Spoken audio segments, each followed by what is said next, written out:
오늘 우리에게 주시는 하나님의 말씀은 누가복음 5장 1절로 11절 말씀. 무리가 몰려와서 하나님의 말씀을 들으세 예수는 게네사렛 호숫가에 서서 호숫가에 배 두 척이 있는 것을 보시니 어부들은 배에서 나와서 그물을 싣는지라. 예수께서 한 배에 오르시니 그 배는 시몬의 배라. 육지에서 조금 떼기를 청하시고 앉으사 배에서 무리를 가르치시더니 말씀을 마치시고 시몬에게 이르시되 깊은 데로 가서 그물을 내려 고기를 잡으라. 시몬이 대답하여 이르되 선생님, 우리들이 밤이 새도록 수고하였으되 잡은 것이 없지만 말씀에 의지하여 내가 그물을 내리리이다 하고 그렇게 하니 고기를 잡은 것이 심히 많아 그물이 찢어지는지라. 이에 다른 배에 있는 동무들에게 손짓하여 와서 도와달라 하니 그들이 와서 두 배의 채움에 잠기게 되었더라. 시몬 베드로가 이를 보고 예수의 무릎 아래에 엎드려 이르되 주여, 나를 떠나소서, 나는 죄인이로소이다 하니 이는 자기 및 자기와 함께 있는 모든 사람이 고기 잡힌 것으로 말미암아 놀라고 세베대의 아들로서 시몬의 동업자인 야고보와 요한도 놀랐습니다. 예수께서 시몬에게 이르시되 무서워하지 말라. 이제 후로는 내가 사람을 취하리라 하시니 그들이 배들을 육지에 대고 모든 것을 버려두고 예수를 따르니라. 아멘. 오늘 이 본문의 말씀을 중심으로 깊은 데로 가서 그물을 내리라. 깊은 데로 가서 그물을 내리라 라는 제목으로 주님 주신 은혜를 나누고자 합니다.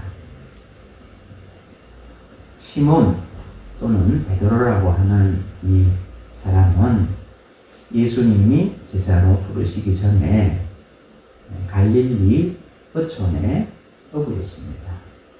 그는 어부로서 소박한 삶을 살았습니다. 가족의 생계를 책임진 가장으로서 성실하게 살았을 것입니다. 그의 유일한 관심은, 그의 보람은 고기 잡는 일이었을 것입니다. 이러한 평범한 일상을 사는 베드로, 시몬에게 삶의 일대 전환기가 찾아옵니다. 그것은 바로 예수님과의 만남입니다. 어느 날 예수님은 갈릴리 바닷가에 찾아오셨습니다. 갈릴리 바다는 남북의 길이, 즉 세로가 얼마냐면 약 20km, 그리고 동서 이 폭이 12km. 어디서 이렇게 물이 흘러오느냐? 그것은 여러분이 들어보신 적이 있는 헤르몬산, 365일 눈이 항상 정상에 있는 헤르몬산에서 이 눈이 녹아서 흘러내려오는 이 맑은 물과, 그리고 갈릴리 주변에 따뜻한 온천이 있는데 거기에 있는 온천이 합쳐져서 이 갈릴리 바다의 수온이 형성이 되는 것입니다. 그래서 이러한 특성으로 인해서 200여 종의 다양한 물고기가 이곳에 서식하고 있다고 합니다.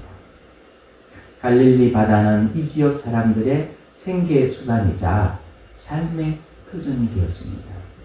예수님은 바로 이곳에 말씀을 전하러 오신 것입니다.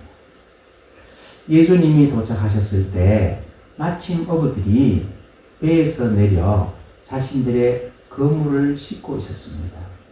우리 2절 말씀 보니까 그렇게 되어 있죠. 호숫가에 배 두 척이 있는 것을 보시니 어부들은 배에서 나와서 그물을 싣는지라. 그런데 여러분, 이 어부들의 마음이 어떤 상태냐면요, 착착했습니다. 왜냐하면 전날 밤에 밤이 새도록 그물을 내렸지만 길 위에 그런 프로가 있죠. 출어를 했는데 밤새도록 거기 이 밤에 물살과 파도와 싸우면서 그물을 종일 내렸는데 희한한 일이 일어났습니다.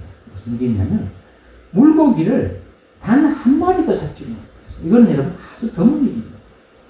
아무리 못 잡아도 몇 마리는 잡는 게 상식적인 일인데 한 마리도 못 잡았다. 이것은 마치 물고기들이 어부들을 피해당했다는 것입니다.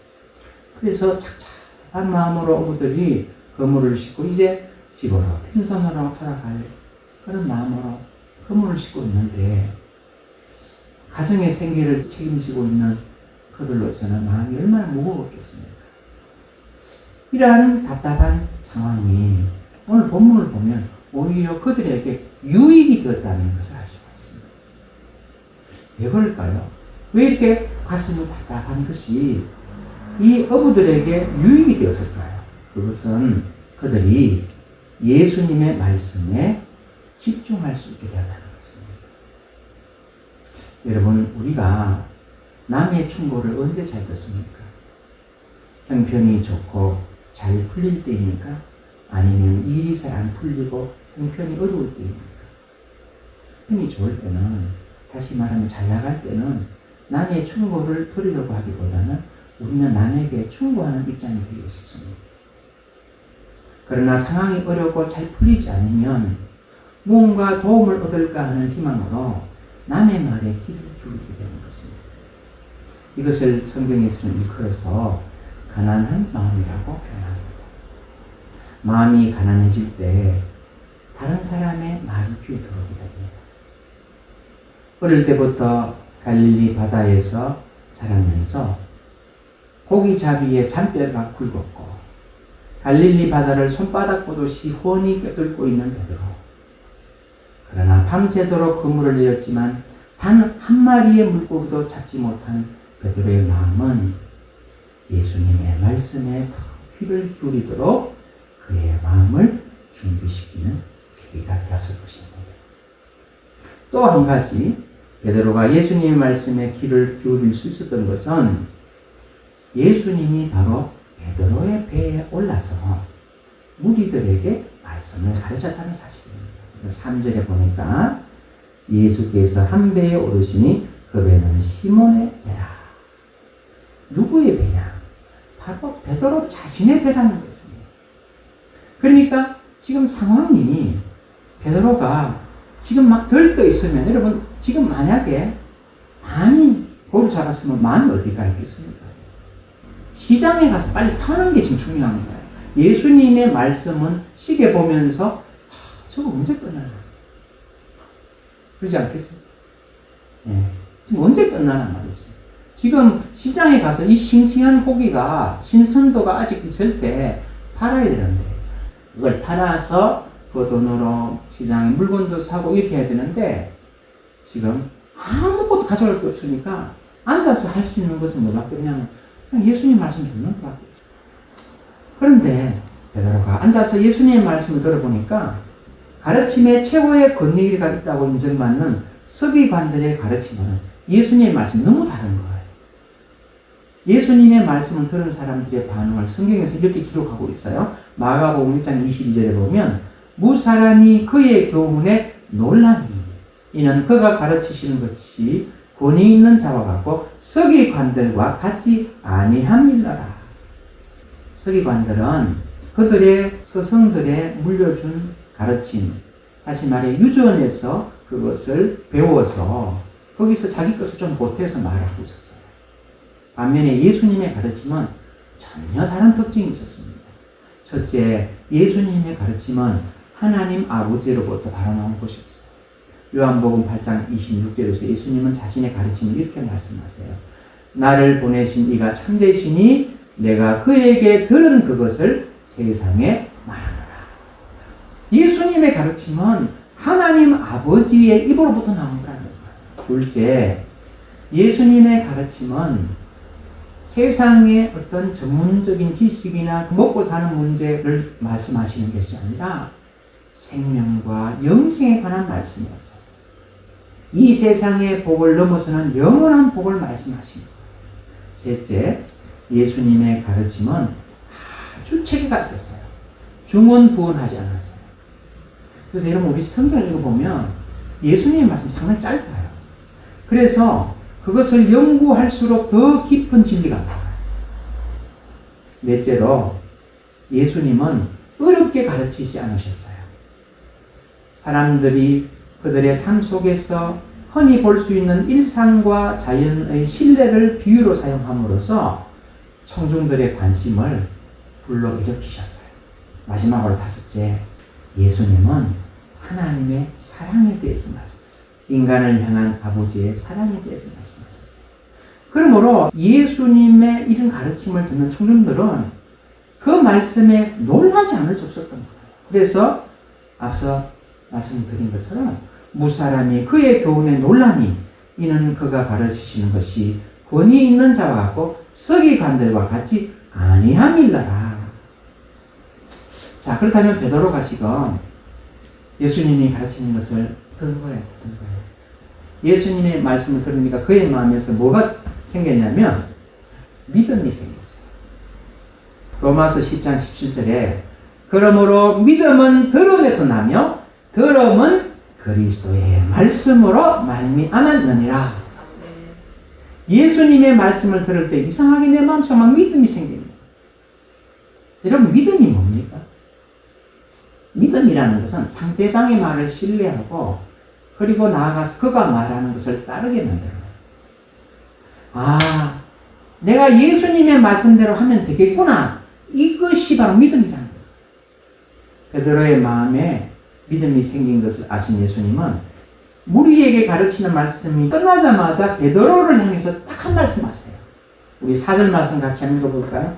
말씀을 마치시고 시몬에게 이르시되 때 깊은 데로 가서 그물을 내려 고기를 잡으라.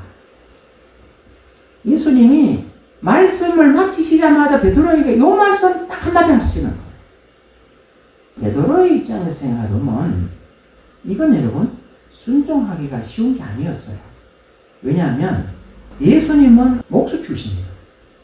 그 아버지가 목수였어요. 요셉이 목수였기 때문에. 그래서 30세까지는 공생애를 시작하지 않으시고 어머니 마리아와 그 동생들을 생계를 위해서 목수 일을 한 거예요. 그런데 베드로는 물고기 잡는 전문가예요. 베드로는 갈릴리 바닷가에서 자라면서 앞서 말씀드린 대로 손바닥 보듯이 갈릴리 바다를 훤히 알고 있는 사람이에요. 그리고 물고기가 다니는 길을 누구보다 잘 아는 베드로예요. 그리고 지금 집에 가려고 그물을 지금 다 씻어놓고 집에 갈 준비하고 있는 상황에서 예수님이 뭐라고 하시냐면 깊은 데로 가서 그물을 던져라고. 전문가는 자기입니다. 여러분, 그런데 베드로가 어떻게 반응할까요? 베드로가 마음에 믿음이 있습니다. 여러분, 앞서 믿음이 뭐라고 그랬어요? 아, 저분의 말씀을 들으면 되겠구나. 내가 저대로 한번 해보면 되겠구나.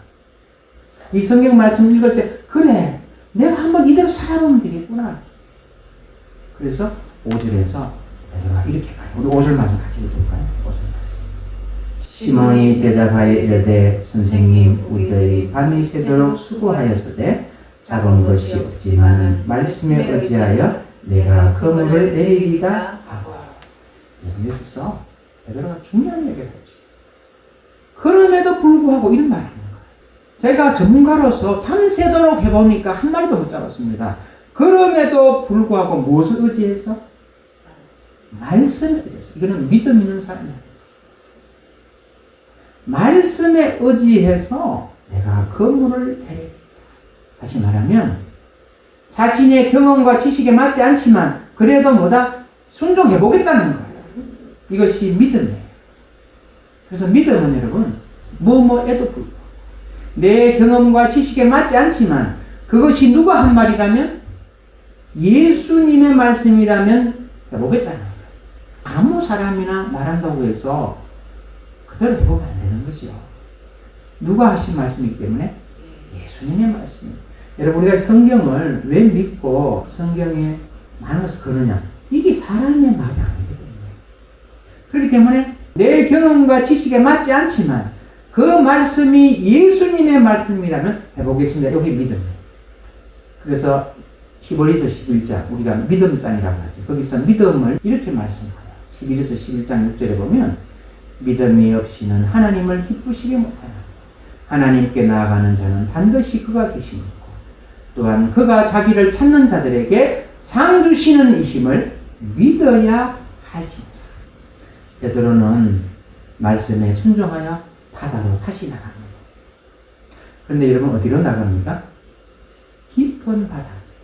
지금은 여러분 시간이 언제냐면 오전이에요. 왜냐하면 밤새도록 건물을 내리고 지금은 씻고 이제 집에 가는 오전 시간이에요. 그런데 오전에는 갈릴리 바다 깊은 곳에는 물고기 없다고 합니다.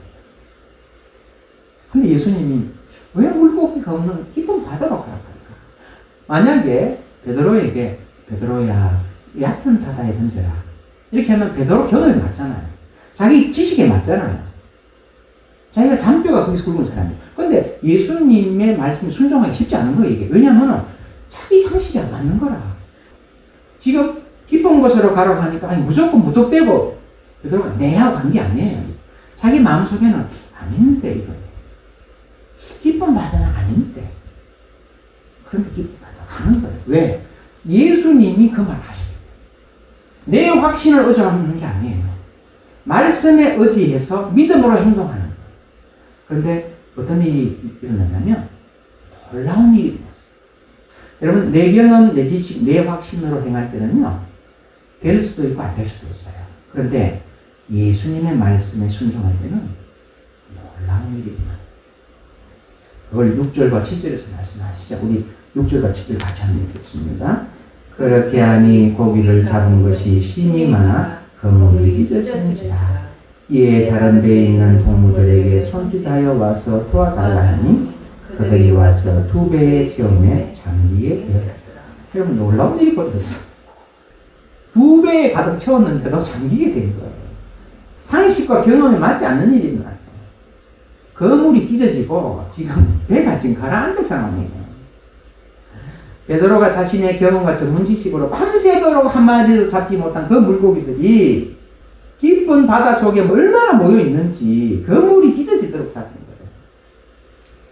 여러분 서점에 가서 책을 사려고 하면 우리 그러면 뭘 봐요? 저자의 이력을 보잖아요. 그러면은 그 중에서는 들어 초등학생이 쓴 책도 있어요. 그런 책 있죠? 그러면 그 책의 수준은 누구 수준? 초등학생 수준. 박사가 쓴 책은 박사 수준이에요.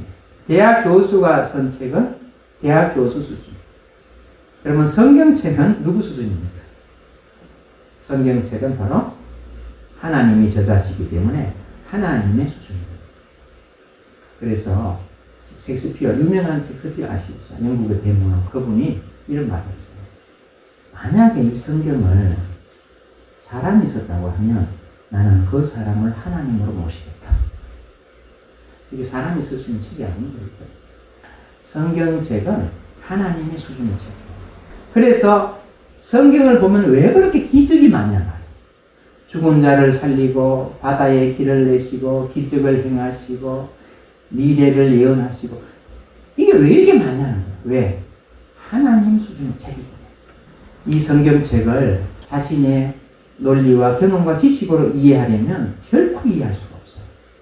그런데 성경책을 이해할 수 있는 방법이 있어요. 그것은 뭐냐면 이 책의 저자가 하나님이시라는 것만 믿으면 성경이 다 이해돼요. 딴 거 없어요. 이성으로 자꾸 이 책을 이해하려고 하면 이해가 안 되는 거라. 왜? 내 수준으로 초등학생이 자꾸 자기의 논리와 경험과 지식으로 이 책을 이해하려고 하는 거야. 그게 믿을 수가 없죠. 천지를 창조하신 전지전능하신 하나님이 이 책의 저자라는 것을 알 때에 이 성경은 믿어지는 것이에요. 저는 어느 날 CBS 방송 프로 새롭게 하소서라는 프로가 있는데 이게 유튜브에 보면 다 그 여러 회가 나오거든요. 그걸 우연히 보게 됐는데 거기 출연자가 누구냐면 이화여대 아마 화학과로 알고 있는데 정확하지는 않습니다. 수석으로 졸업하고 미국의 이름 있는 대학에서 박사학위를 받은 여자 과학자가 있어요. 근데 지금 이분이 뭐 하는 분이냐면 목사님이 되었어요. 그래서 방송에 초대 손님으로 거기 출연하고 있었는데 그분의 간증을 쭉 들으면서 제가 지금 기억나는 게 있어요. 그게 뭐냐면 이분이 대학생 때 자신의 언니가 찾아와서 자꾸 밥을 사주면서 무슨 이야기를 하냐면 예수님 이야기를 하는 거예요. 그런데 이분은 얼마나 이 공부에 열심히 했냐면 여름에도 파카를 입고 다녔어요. 공부밖에 모르는 거라고. 뭐 세상 유행도 모르고 그냥 공부밖에 모르는 거예요. 그러니까 수석을 줬어요. 그리고 미국에 이름 있는 대학에 갔지. 그런데 언니가 와서 밥을 사주면 자꾸 예수 이야기를 하는 거라. 그러면은 자기가 화가 나가지고 다시 그런 소리 하면 언니 동생 인연 끊겠다고. 그렇게 하는 거예요. 왜 그러냐면 이 과학도로서 이 성경을 보니까 이 말이 안 되는 소리를 하는 거야. 그래서 자기가 이 무지에 있는 그리스도인들을 해방시키는 게 과학자인 나의 사명이다. 이렇게 생각해요. 과학자가 아니지 그때는. 과학도지. 그러면서 그 이후에 예수 믿는다고 하는 사람이 주변에 있으면 따라다니면서 논쟁을 했다. 그 사람들을 무지에서 해방시키고. 그러니까 이분이 성경에서 제일 믿기 어려웠던 게 뭐였냐면 동정녀가 아기를 낳은. 예수님이 처녀의 몸에서 태어나셨잖아요. 이게 과학적으로 이해가 안 되는 거라 이것이. 그래서 성경의 모든 내용을 허구로 생각했거든요. 근데 이분이 베드로와 같이 어떤 계기가 있었어요. 미국에 가서 공부를 하다가 그 당시에 이분이 지금 나이가 많거든요. 옛날에는 참 공부하기 힘들었어요. 돈 벌어야 되고 공부해야 되고 몸이 두 개라도 못해요.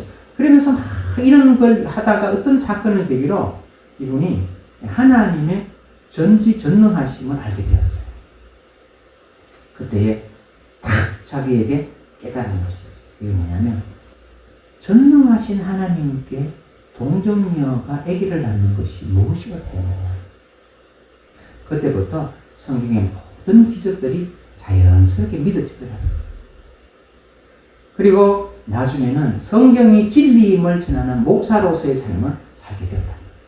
전에는 뭐다? 성경이 허구라는 것을 깨닫기 위해서 사람을 따라다니면서 논쟁을 했던 사람이 이제는 성경이 진리라는 것을 전하는 목사의 삶을 살고 있다. 성경은 하나님의 말씀으로 믿는 것. 이것이 뭐다? 믿음. 그래서 히브리서 11장 3절에서 이렇게 말합니다. 믿음으로 모든 세계가 하나님의 말씀으로 지어진 줄을 우리가 아나니라. 보이는 것은 나타난 것으로 말미암아 된 것이 아니니라. 이 믿음이 어떻게 생긴다고요? 로마서 10장 17절. 그러므로 믿음은 들음에서 나며 들음은 그리스도의 말씀으로 말미암았느니라. 베드로와 같이 예수님의 말씀을 들을 때에 이 믿음이 생깁니다. 예수님의 말씀을 기록한 책인 성경책을 읽을 때 믿음이 생기는, 그리고 그 성경책의 말씀으로 선포되는 설교 말씀을 들을 때에 베드로와 같은 믿음이 생기는 것. 기적을 체험한 베드로는 이제 똑똑히 알게 되었어요. 여러분, 그 분야의 전문가가 아니면 이거 잘 몰라요. 내가 그 분야의 전문가면 정확하게 아는 거예요. 베드로는 똑똑히 알았는데 뭐를 알았느냐? 저분은 사람이 아니구나. 그래서 여러분 5절 상반절에서 베드로가 예수님을 처음에 뭐라 부르냐면 선생님 이렇게 불러요. 선생님, 우리들이 밤새 수고. 여러분 선생님이라는 건 뭐냐면 훌륭하게 가르치는 분이라는 거예요. 그런데 이 기적을 체험하고 난 다음에 8절 하반절 보세요.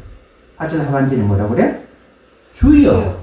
주는 뭐냐면 하나님이라는 거예요. 이 유대인들에게 주는 하나님이라는 거예요. 주여 나를 떠나소서. 지금 자신 앞에 서 계시는 예수님이 권위 있는 선생님이 아니라는 거예요. 인간의 몸을 입고 있지만 하나님이라는 거예요. 베드로가 여러분 뭘 깨달았느냐? 지금 갈릴리 바다를 누가 더 잘 아느냐? 이게 지식의 문제가 아니라는 거예요. 누가 고기 잡이에 대해 더 많고 정확한 정보와 전문 지식이 있느냐의 차원이 아니라는 거예요. 이거는 뭐다? 자연 질서를 제어하고 다스리는 문제라는 거예요. 물고기들이 그 시간에 있을 수 없는 장소에서 예수님의 그 말씀에 피조물인 물고기들이 순종해서 바다 깊은 곳으로 전부 다 모인 거예요. 전문가인 자신이 밤새도록 못 잡은 고기들. 없어야 할 그 시간에 깊은 바다로 모여들고 그 결과 그 물이 찢어질 때 고기를 잡았던 사건. 이거는 베드로 아니면 이해가 돼요. 베드로만이 이해할 수 있는 거예요. 이거는 초자연적인 상황. 이거는 인간이 할 수 없는 거다. 이거는 바로 이것을 강하게 하신 분이 예수님이구나, 저분이구나. 이제 베드로의 눈에 비친 예수님은 말씀 잘 가르치는 선생이 아니에요, 지금. 자연조차 그분의 말씀에 순종하는 능력의 주입니다. 여러분, 우리가 이런 예수님을 베드로와 같이 경험할 때 발견하는 것이 또 한 가지가 있어요. 그게 뭐냐면 내 존재가 다 드러나다. 이러한 전지전능한 예수님이라면 내 과거와 현재를 모르겠어요. 내 마음에 사는 생각을 모르겠어요. 여러분, 저는 지금 여러분들이 설교를 들으면서 마음속에 지금 어떤 생각하는지 모르잖아요. 그런데 이런 예수님이라면 내 지금 마음속에 뭔 생각하는지 다 아는 거예요. 그러니까 8절에서 베드로가 작은 고기 지금 다 놔두고 예수님 앞에서 무릎을 꿇으면서 이렇게 고백하는 거예요. 8절 한번 읽어볼까요? 시몬 베드로가 이를 보고 예수의 무릎 아래에 엎드리되 주여 나를 떠나소서 나는 죄인으로소이다. 여러분, 이 고백은요, 사람이 사람에게 하는 고백이 아니에요. 이건 할 수 없는 고백이에요. 내가 왜 사람 앞에서 죄인이란 말이에요? 왜 지금 베드로가 이렇게 하느냐? 내 과거와 현재를 하시. 나의 내면을 갈릴리 바다도 뻔히 깨닫고 있는 예수님. 내면을 뻔히 알고 있는 그 예수님에게만 인간이 고백할 수 있는 거예요. 이건 하나님 앞에만 고백하는 거예요. 이것은 베드로만의 고백이 아니죠. 이러한 예수님을 진정으로 만난 사람들의 공통된 고백이에요. 예수님의 전능하심과 거룩하심을 발견하고 그 앞에 벌거벗은 것이 드러나는 내 존재를 깨달을 때 나도 모르게 내 입에서 뭐가 튀어나오느냐? 예수님, 나는 죄인이다. 이런 사람이 구약에도 나와요. 누구냐면 이사야 선지자예요. 어느 날 이사야 선지자가 눈이 열려서 하늘에 계신 하나님의 보좌를 보게 되었어요. 지금 베드로는 육신으로 나타나신 예수님을 봤잖아요. 근데 이사야서는 하늘에 보좌에 계신 하나님을 딱 보니까 천사들에 둘러싸여서 막 영광을 받으시고 거룩거룩한 거예요. 그 앞에서 자기의 모습을 보니까 내가 너무 거룩한 것에 비해서 부족한 거예요. 그러니까 이사야서 6장 5절에서 이렇게 말하는 거예요. 이사야. 그때 내가 말하되 화로다 나여 망하게 되었다. 나는 입술이 부정한 백성 중에 거주하면서 만군의 여호와이신 마음을 배웠으리로다 하였다.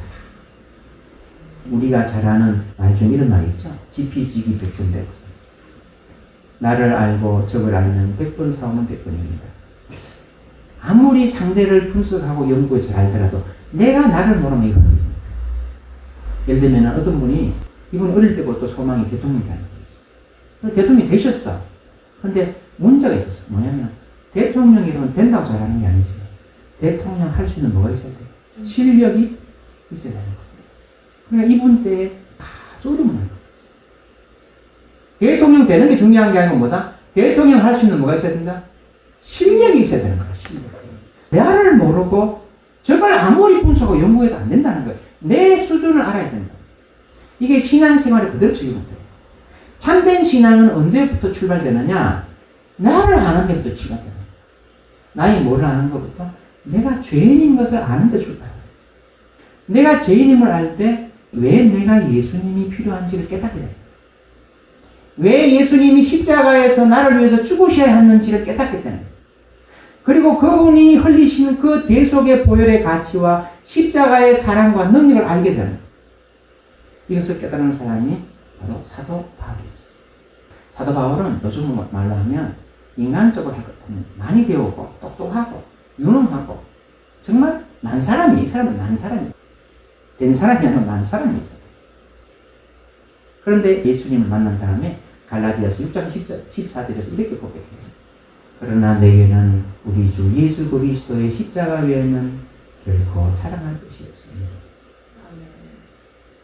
바울이 어떻게 이런 고백을 하게 되었느냐? 예수님을 만났어요. 죄인인 자신의 실존을 보았어요. 예수님을 참으로 만난 사람들은 자신의 죄인됨을 발견합니다. 자신이 얼마나 예수님이 필요한 존재임을 알게 돼요. 예수님 없이는 안 되는 존재임을 알게 돼요. 예수님을 만나기 전에는 인간은 자신의 참모습을 발견할 수가 없어요. 실존 철학자들은 인간은 죽음 앞에서 자신의 실존을 깨닫게 된다고 말해요. 그러나 인간은 주님의 거룩하심과 전능하심 앞에 설 때에만 자신의 참 존재를 발견하게 된다. 인간은 스스로를 너무나 단단히 보장하고 있어요. 자신의 사회, 경제적 지위, 지식, 학벌, 외모, 성품, 인맥 등으로 껍질을 단단히 만들고 그것으로 자신과 남을 평가하고 상대적인 지위와 서열을 내고 예수님을 참으로 만난 사람들은 이것으로부터 무장해제가 돼요. 자신을 감싸고 있던 단단한 껍질로부터 벗어납니다. 그 껍질들로 인해서 상대적 우월감과 상대적 열등감 속에서 살아왔던 사는 것이 아니에요. 그래서 사도 바울은 고린도후서 5장 16절 17절에서 이렇게 말씀해요. 그러므로 우리가 이제부터는 어떤 사람도 육신을 따라 알지 아니하노라. 비록 우리가 그리스도도 육신을 따라 알았으나 이제부터는 그같이 아니하노라. 그런즉 누구든지 그리스도 안에 있으면 새로운 피조물이다. 이전 것은 지나갔으니 보라 새 것이 되었도다. 하나님 앞에서 자신의 존재를 깨달은 사람은 하나님의 은혜의 소중함을 알게 됩니다. 은혜에 감사하게 됩니다. 그리고 그 은혜 안에서 살려고 노력합니다. 그 안에서 떠나지 않으려고 발버둥칩니다. 왜냐하면 은혜 아니면 살 수 없음을 알기 때문입니다. 그래서 바울은 이렇게 고린도전서 15장 10절을 고백합니다. 그러나 내가 나된 것은 하나님의 은혜로 된 것입니다. 내게 주신 은혜가 헛되지 아니하여 내가 모든 사도보다 더 많이 수고하였으나 내가 한 것이 아니요 오직 나와 함께 하신 하나님의 은혜로라. 아멘. 자신의 죄인됨을 고백하는 베드로에게 예수님은 10절에서 이렇게 말씀하세요. 우리 10절 말씀 한번 볼까요? 세베대의 아들로서 시몬의 동업자인 야고보와 요한도 놀랐습니다. 예수께서 시몬에게 이르시되 무서워하지 말라. 이제 후로는 내가 사람을 취하리라 하시니. 여기서 예수님이 베드로에게 사람을 취하리라. 이것은 지금까지는 여러분 사람을 취하는 사람이 아니라 고기를 취하는 사람이었어요. 다시 말하면 생계를 해결하기 위해서 동분서주하며 그것으로 기뻐하며 슬퍼하던 사람이었어요. 그런데 이제는 뭐다? 너는 이제 사람을 구원하는 전문 전도자로 삼으시겠다. 사람을 낚는 일, 사람을 구원하는 일, 죄 중에 있는 영혼들을 구원하는 길로 인도하는 일이죠. 고기를 잡는 것은 자신과 가족들의 생계만 책임지는 거지만 예수님이 베드로를 보면서 네 생계만 책임지지 말고 많은 영혼들이 하나님을 몰라서 지옥으로 가니 너는 사람을 이제부터 낚아라. 그거 지금 그 사명을 주시고. 근데 이것은 베드로에게만 주는 사명이 아니라 예수님을 구주로 고백하는 모든 사람에게 주시는 사명이라고 성경가 말해요. 마태복음 6장 33절. 그런저 너희는 먼저 그의 나라와 그의 의를 구하라. 그리하면 이 모든 것, 다시 말하면 고기 잡는 것은 하나님이 도와주시고 채워주신다고 했습니다. 아멘. 자, 베드로는 이 부르심에 어떻게 반응할까요? 11절 보니까 이렇게 말합니다. 그들이 베드로를 육지에 대고 모든 것을 버려두고 예수를 따르니라. 적극적으로 순종합니다. 이제 예수님을 하나님으로 발견했어요. 그렇기 때문에 다 버려두는 거예요. 미련이 없는 거예요. 이제까지의 삶은 어부로서의 삶이었고 그가 아는 것은 물고기 잡는 것이 전부였어요. 그러나 이제는 주님이 그를 사람 낚는 어부의 새로운 사명을 주셨어요. 그래서 예수님이 바로 가서 사람 낚아라 이렇게 안 하시고 너는 내 뒤를 따르라. 다시 말하면 제자로서 배우라고 말씀하셨어요. 3년 반 동안 베드로는 예수님을 따라다녀요. 그러면서 실수를 해요. 그리고 이상한 소리도 해요. 그리고 넘어지기도 해요. 예수님을 모른다고까지 다 그래요. 그런데 3년 반 동안 그런 과정을 통해서 뭐로 거듭나느냐? 예수님이 말씀하신 대로 사람 낚는 업으로 거듭나겠지. 결론의 말씀을 드립니다. 오늘 이 베드로의 삶을 통해서 우리 얻는 교훈이 있어요. 저는 이 베드로의 삶이 저의 삶이 아닌가 이런 생각 들고 모든 그리스도인의 삶과 공통점이 있다고 봐요. 자, 첫째는 실패는 주님께로 가는 뒷문이 된다. 아멘. 실패는 주님께로 가는 길문이다. 여러분 다 앞문으로 가고 싶잖아요. 성공이라는 앞문으로 가고 싶잖아요. 그런데 때로는 뒷문이 주님을 만나는 문이 됐다는 거예요. 베드로는 실패했어요. 전문가가 실패했어요. 여기에 하면 되는 줄 알았어요. 그런데 밤새 했는데 한 마리도 안 잡혀. 자기의 전문 지식 경험으로 될 것 같았는데 안 되는 거라. 인생이 내 마음대로 안 되는 거예요. 그 실패가 예수님의 말씀에 귀를 기울이게 만드는 계기가 됐다. 형통할 때 우리는 우리의 것을 보시다. 그러나 실패는 우리를 광야로 데려가고 광야에서 예수님의 소리가 들리게 만드는 거예요. 두 번째 교훈은 믿음은 들으면서 만나는 거예요. 베드로는 자신의 배에서 말씀하시는 예수님의 말씀을 들었어요. 예수님의 말씀은 당시 존경받던 서기관의 말과는 달랐어요. 이 말씀을 들을 때에 믿음이 자기에게 생겼어요. 말씀은 어디에서 나온다? 들으면서 나온다. 이 들음은 어디서 나온다? 바로 성경책에서 나온다. 이 성경책의 제자가 누굽니까? 하나님이었어요. 그래서 성경책은 기적이 그렇게 많은 거예요. 만약에 성경책에 기적이 없다면 이거는 저자는 하나님이 아니고 누구다? 사람입니다. 그 성경책을 읽을 때 또 그 성경책으로 선포되는 설교 말씀을 들을 때 내 마음속에 뭐가 꿈틀거리기 시작한다? 베드로와 같이 믿음이 꿈틀거리기 시작한다. 셋째, 깊은 곳으로 가게 돼. 여러분 깊은 곳이 뭘까요? 얕은 곳은 내 경험과 지식에 맞는 곳이에요. 즉 내 경험과 지식이 동의하는 곳이 얕은 곳이에요. 그런데 믿음이 생길 때 이상하게 내가 경험도 안 하고 지식도 안 해봤는데 깊은 곳으로 가는 거예요. 왜? 주님이 가라고. 나의 확신과 경험을 믿고 가는 게 아니라 옆에 어떤 사람이 하는 말을 듣고 하는 것도 아니에요. 주님이 하라고 하기 때문에 내 경험과 지식은 안 맞지만 깊은 곳으로 가는 역사가 있는 거예요. 깊은 곳으로. 근데 그걸 자기의 확신, 판단으로 하면 안 돼요. 주님의 말씀에 따라 깊은 곳으로. 그 다음에 깊은 곳으로 갔을 때 무엇을 경험하게 되냐?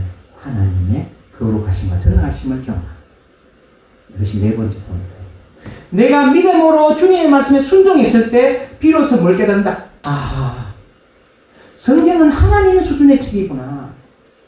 그게 하나님의 거룩하심과 전능하심을 깨닫는다. 그때에 베드로와 같이 우리는 그때 비로소 무슨 고백을 한다? 나는 죄인이다. 바꿔 말합니다. 나 주 없이 못 살아요. 내가 그동안 잘나서 사는 줄 알았고 내 능력으로 사는 줄 알았더니 알고 보니까 그거 아무것도 아니네요. 하나님의 손에 있군요. 하나님의 손에. 아멘. 주님이 필요해요. 나 주님이 필요해요. 주님 도와주세요. 주님 바라기가 됩니다. 마지막으로 다섯째는 뭐냐면 이렇게 될 때 주님이 또 뭘 주신다? 새로운 삶을 말해주세요.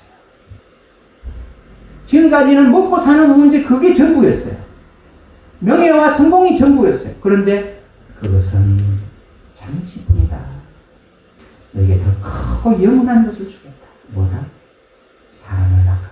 그런데 이것은 베드로에게만 주시는 게 아니고 모든 그리스도인들이 주시는 거예요. 너만 천국 올라가지 말고 천국 있다는 사실을 알려주라. 네 가족에게 알려주라. 너희 친구에게 알려주라. 새로운 삶. 이건 베드로만 받는 게 아닙니다. 누구나 다 받는 겁니다. 그런데 오늘 베드로가 예수님을 찾아간 게 아니었어요. 예수님이 찾아오셨어요. 갈릴리 바다는 우리의 삶의 자리를 말합니다. 그런데 언제 찾아오시냐면 아무 때나 오시는 게 아니에요. 내가 실패했을 때 와요. 왜 잘 될 때 안 오실까? 광야에서 소리가 잘 들려요. 이런 데서는 소리 잘 안 들려요. 왜냐면 워낙 소음이 많아요. 광야라는 말은요, 내가 겸손해졌을 때, 내가 다 할 수 있을 줄 알았고, 뭐라도 되는 줄 알았는데, 겸손해지실 때 주님의 말씀이 나에게 들리기 시작합니다. 바로 베드로의 배에 주님이 찾아오십니다. 주님은 부드럽게 말씀하세요. 그리고 베드로에게 믿음을 주세요. 성경 말씀을 듣게 하시고 오늘과 같이 설교 말씀을 듣게 하시고 내 마음속에 인격적으로 조용하게 말씀하세요. 누구야? 내가 너를 사랑한다. 그러면서 조용하게 우리에게 말씀하세요. 말씀하시고 우리에게 믿음을 주시고 그 다음에 뭘 하십니까? 우리에게 뭔가를 던져주세요. 이렇게 해보렴. 이렇게 하세요. 그것에 반응할 때 무엇을 깨닫는다? 하나님이 살아계시고 이 성경 말씀이 진짜입니다. 그럴 때는 뭐 한다? 지금 베드로가 배에 다 버려뒀어. 왜? 지금 그것이 의미가 없다는 것이 아니라 그게 정은 줄 알았어. 그것이 그물이 정은 줄 알았고 배가 정은 줄 알았어. 근데 그게 아니었구나. 영원한 세계가 있고 나를 사랑해서 십자가에 못 박힌 주님이 있고 그분의 도움이 있고 그분께 기도하면 응답이 있고 놀라운 이것을 깨달으니까 이제는 나를 사랑해서 나를 위해 십자가에 죽신 주님이 있구나. 이분이 내 인생에 찾아오셔서 내 갈릴리 바다에 있는 나를 찾아오셔서 내 배에서 말씀하시고 나에게 믿음을 주시고 나에게 순종을 요구하시고 그 순종을 통해서 하나님 살아계심을 경험하게 하시고 그걸 통해서 하나님의 거룩하신가 전능함을 깨닫게 하시고 그리고 은혜의 소중함을 깨닫게 하시고 새로운 삶을 주시고 이것이 어떻게 베드로만의 삶이겠습니까? 이것은 모든 예수 그리스도를 만난 그리스도의 공통적인 삶이라고 하셨습니다. 주님이 사실은 오늘도 우리 인생에게 찾아오시는 거예요. 아멘. 찾아오시는 거예요. 그래서 우리에게 지금 말씀하고 계셔요. 이 말씀을 어떻게 한다? 인격적으로 받아들이고 내 속에서 꿈틀거리는 믿음을 소멸시키지 말고 그렇습니다. 주님 그 믿음으로 주님을 한번 붙들어 보겠습니다. 주님의 손을 한번 잡아보겠습니다. 그럴 때에 내 삶이 뭐가 3차원의 삶이 4차원의 삶이 더해지면서 새로운 차원의 삶이 시작되는 것이죠. 여러분과 제가 한 주간의 삶 가운데 우리 인생에 대해서 우리에게 말씀하시는 예수님을 더 붙들고 그 말씀에 주시는 감동에 순종해서 하나님의 살아계신 경험하고 하나님께 영광 돌리고 여러분과 제가 주님께서 도와주시고 인도해 주시기를 축원드립니다. 아멘.